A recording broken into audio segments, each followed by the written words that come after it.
Lesson 37, Analyzing Data for Two Dependent Samples. Example 3.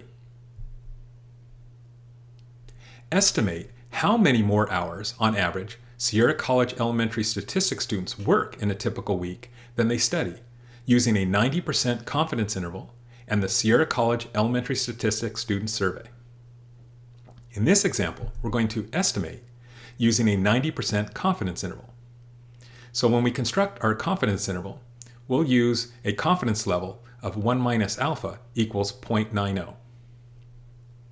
Now what we're estimating is how many more hours on average Sierra College Elementary Statistics students work in a typical week than they study. In this case, Sierra College Elementary Statistics students is just one population from which a sample was collected and two data values, the hours worked and hours studied, was collected from each of the students in the sample. In this case, this data involves two dependent samples. So the difference is calculated and analyzed using one population inferential statistics methods. In this case, the difference in the two data values, data value 1 minus data value 2, is calculated by taking the work hours first, which was the question 9 data in the survey, and subtracting the study hours second, which was question 8 in the student survey. So here, the difference that we're going to analyze is the question 9 data minus the question 8 data. So in this case, we want to estimate with our confidence interval. So we're estimating on average the mu, the mean difference, will be somewhere between this lower limit L and upper limit U. So we'll be conducting a confidence interval estimation from one population mean. So we will use the following results to guide us through the steps of constructing our confidence interval estimate, starting with the level of significance 1 minus alpha. Here we're going to use the 90% or 0.90 decimal. Next, the t-interval command is the one that's used on the T84 calculator to construct the confidence interval. But first we need to enter the differences into a list.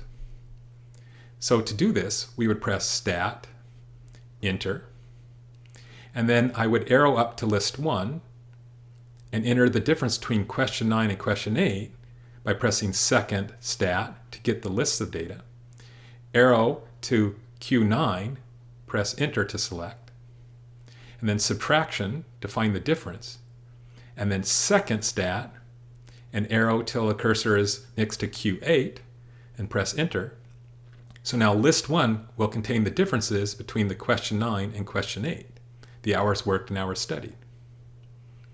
So now with the differences in list 1, we can do the confidence interval by pressing Stat, arrow over to Tests, and down arrow till the cursor is next to t-interval.